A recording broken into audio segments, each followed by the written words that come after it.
Hello students, तो my self Sumit. सो आज हम पढ़ेंगे फिजिक्स हाई वेटेज चैप्टर्स और टॉपिक्स जो हर साल जेई मेंस में रिपीट होते हैं। रिपीट माई वर्ड्स, सिर्फ जेई मेंस, जेई एडवांस नहीं। तो बिना टाइम वेस्ट किए वो हम शुरू करते हैं। सो हमारे पास पहला यूनिट है फिजिक्स का, जो बहुत बार रिपीट होता है जेई मेंस में। So that is modern physics, जो हर साल 12 से 15% पूछा जाता है। इनके कुछ ऐसे सब टॉपिक्स जो इनसे 2 से 3 क्वेश्चन हर बार पूछे जा रहे हैं। पहला topic that is photoelectric effect, जिसमें सिर्फ ग्राफ्स वाले क्वेश्चन पे आप ज़्यादा ध्यान दोगे तो वो ज़्यादा बार पूछे जाते हैं। Second topic is Bohr's model. Third one is energy levels. Fourth is nuclear binding energy, radio active decay, semiconductor devices. Semiconductor devices में भी क्या, डायोड, ट्रांजिस्टर्स और लॉजिक गेट्स। मोस्टली आपने इस सेमीकंडक्टर्स में लॉजिक गेट्स पे सबसे ज़्यादा ध्यान देना है, जैसे एंड गेट, नैंड गेट, और गेट। इन जैसे गेट्स पे अगर ज़्यादा ध्यान दोगे, ज़्यादा से ज़्यादा आपको 10 से 15 मिनट लगेंगे लॉजिक गेट्स को कंप्लीट करने में। सो हमारे पास second weightage high weightage chapter है करंट इलेक्ट्रिसिटी, जो 8 से 10% है इसका हाई वेटेज चैप्टर का। तो कुछ ऐसे टॉपिक्स जो रिपीट हो रहे हैं बार बार जेई मेंस में, that one is first one is Ohm's law. Ohm's law V equal to I R, सबको पता है, 10th पे भी पढ़ा है। सेकंड, सीरीज एंड पैरेलल वाले सर्किट्स। ठीक है, सीरीज वाले क्वेश्चंस और पैरेलल वाले सर्किट, इन जैसे क्वेश्चंस में सबसे ज़्यादा आपने ध्यान देना है। Third one is Kirchhoff law, Wheatstone bridge, meter bridge, potentiometer. Potentiometer में जो कंपैरिजन होता है ईएमएफ का और इंटरनल रेजिस्टेंस का, इसका हमें सबसे ज़्यादा ध्यान देना। ऐसे बहुत 2-3 साल से हम देख रहे हैं कि जो पोटेंशियोमीटर है उससे बहुत ज़्यादा क्वेश्चंस नहीं आ रहे हैं, क्योंकि रीज़न इसका यही है कि शायद एनटीए को ये पसंद नहीं आ रहा है ये टॉपिक जब बार बार पूछने के लिए। तो इस पर अगर आप चाहो तो इसको आप स्किप भी कर सकते हो, लेकिन ये वाले टॉपिक आपको बिल्कुल नहीं छोड़ना है। थर्ड हाई वेटेज चैप्टर है हमारे पास इलेक्ट्रोस्टैटिक्स। बहुत ही प्यारा, बहुत ही एडवांस में ज़्यादातर पूछने वाला, मेंस में पूछने वाला। 5 से 8% वेटेज है इसका। इसमें कुछ टॉपिक्स जो आएंगे ही आएंगे, जैसे कॉलम्स लॉ। कॉलम्स लॉ इसमें क्या, जैसे F = K1 K2 by are square, वो वाले ज़्यादा वाले question. Electric field and flux, phi वाले क्वेश्चन। ये वाले जिसको अपने ज़्यादातर क्वेश्चन को देख रहे हैं कि फाई निकाल लो, कैसे निकालेंगे, इन जैसे क्वेश्चन। गॉस लॉ बोर्ड्स के लिए इंपॉर्टेंट हो, एज वेल एज जी मेंस में ज़्यादा ही। अगर आप 12th के स्टूडेंट हो तो आपको ये चीज़ टॉपिक आपको ऐसे थ्योरीज वे में आना चाहिए और ऐसे भी न्यूमेरिकल में भी। Fourth topic is electric potential and potential energy. Fifth हमारे पास कैपेसिटर का, कैपेसिटर में डाइलेक्ट्रिक एनर्जी स्टोर। इसमें एनर्जी कितनी स्टोर्ड हो रही है वाले क्वेश्चन ज़्यादा पूछ रहे हैं। डाइलेक्ट्रिक निकालना हो कैपेसिटर से, कुछ कुछ क्वेश्चन। इन कैपेसिटर में से एक चीज़ आपको ध्यान रखनी चाहिए, इसमें कुछ वाले ग्राफ्स वाले क्वेश्चन भी होते हैं। और कैपेसिटर्स में आपको थ्योरी भी पढ़नी है। थ्योरी में स्टेटमेंट वाइज क्वेश्चन आ सकते हैं, ट्रू फॉल्स आ सकता है, एसेशन के क्वेश्चन आ सकते हैं। तो इलेक्ट्रोस्टेट्स को हल्के में मत लेना, थोड़ा टाइम लगेगा इसको आपको करने में, क्योंकि थोड़ा ये कॉम्प्लिकेटेड सा टॉपिक है। तो हो सके तो उसको ज़रूर से ज़रूर करना। फोर्थ हाई वेटेज चैप्टर है MEC और magnetism. MEC means magnetic effects of current और मैग्नेटिज्म। बहुत ही प्यारा है, एडवांस में ज़्यादातर पूछ जाते हैं क्वेश्चन के। हार्ड क्वेश्चंस तो नहीं आते, बस मीडियम कह सकते हैं जिस क्वेश्चंस को। और एज वेल हैज़ मेंस में भी इजी से मॉडरेट क्वेश्चंस आते हैं। इनके कुछ क्वेश्चंस जो बार बार रिपीट हो रहे हैं जे मेंस में। First one is Biot Savart's law, ampere law, force on current carrying conductor, moving coil, galvanometer और अर्थ मैग्नेटिज्म। बहुत ही प्यारा सा टॉपिक है, बहुत ही आराम से आपसे हो जाएगा। थोड़े से एफर्ट्स डालने हैं, आराम से आपसे 2 से 3 क्वेश्चन ले पाओगे आप। तो फिफ्थ हाई वेटेज चैप्टर है हमारे पास रे ऑप्टिक्स। रे ऑप्टिक्स बस, इसमें वेव ऑप्टिक्स नहीं करना है। तो रे ऑप्टिक्स में आपको मिरर एंड लेंस फार्मूला करना है।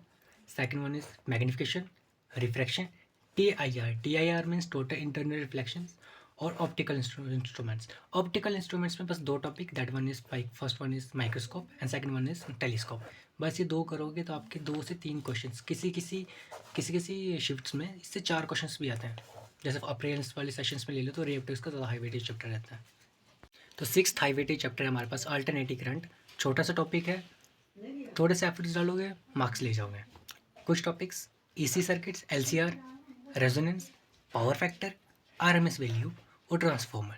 ट्रांसफॉर्मर चाहो तो आप स्किप कर सकते हो, लेकिन RMS वैल्यू ऐसी है जिसमें हर बार क्वेश्चन रिपीट होते जा रहे हैं। EC सर्किट्स से हो गए, रेजोनेंस के हो गए, पावर फैक्टर हो गए, इन जैसे टॉपिक्स में क्वेश्चन रिपीट हो रहे हैं। तो आपको कम से कम इसको लग जाएंगे कि ज़्यादा से ज़्यादा 2 से 3 घंटे भी अगर अच्छे से लगाओगे न्यूमेरिकल सॉल्व करने में, तो अल्टरनेटिव के क्वेश्चन आप 1 से 2 क्वेश्चन आराम से ले जाओगे। अगला हाई वेटेज चैप्टर है हमारे पास COM और plus rotational motion.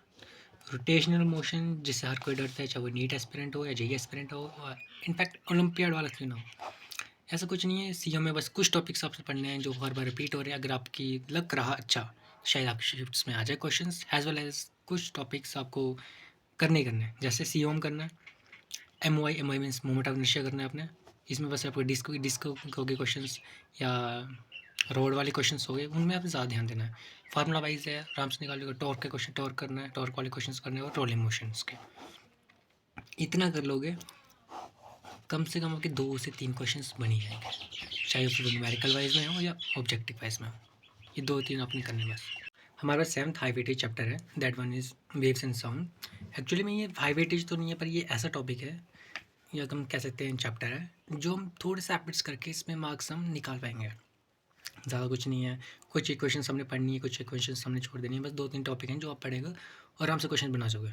First topic हमारे पास वेव इक्वेशन, बहुत आसान है। एक बार टॉपिक पढ़ोगे, ई सरल से पढ़ोगे तो 7 से 8 मिनट की वीडियो होगी और यहाँ से बना पाओगे आराम से question. Second one is standing waves, Doppler effect. Doppler effect में से एडवांस से बहुत अच्छे क्वेश्चंस पूछे जाते हैं, बहुत अच्छे क्वेश्चंस पूछे जाते हैं डॉपलर इफेक्ट में से। And fourth one is speed of sound. अब चाहो तो स्पीड ऑफ साउंड को स्किप भी कर सकते हैं, इतना खास इंपॉर्टेंट तो नहीं है, इसको स्किप कर दो। तो हमारे पास 8th सब टॉपिक है, ये थाइवेटेज चैप्टर है। That is semi conductors. सबको पता है नीट के लिए इंपॉर्टेंट है, जे मेंस के लिए इंपॉर्टेंट है। इसमें से पी इंजेक्शन करना है आपने, जेनर डाइट करना है, लॉजी गेट्स करना है, रेक्टिफायर करना है। लॉजी गेट्स मैंने बता दिया आपको किस तरह से करना है, ठीक है। और P injection, diode, zener diode और रेक्टिफायर। कम एफर्ट्स लगेंगे और आराम से आप नंबर ले जाओगे, ज़्यादा टेंशन नहीं लेनी है, हो जाएगा आपसे। सो लास्ट हमारे पास से high weightage chapter, that is work, power and energy.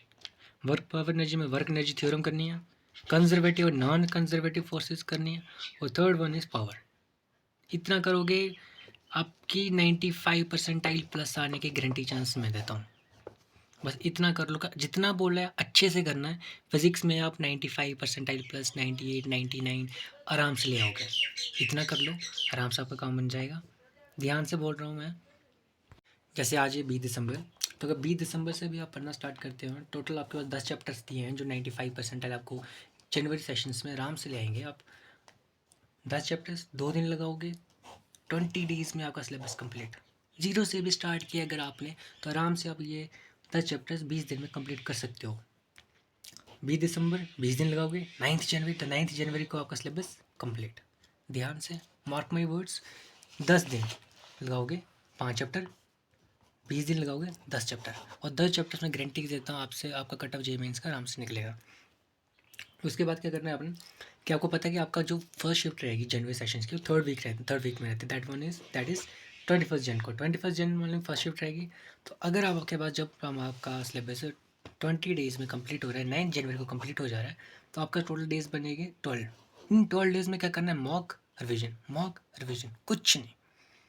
जो सिलेबस आपने पढ़ा था और कुछ नहीं पढ़ना है, इसके आगे कुछ नहीं पढ़ना है। कुछ दिन बचे हैं, बस मॉक करो, रिविजन लगाओ, मॉक लगाओ, रिविजन लगाओ।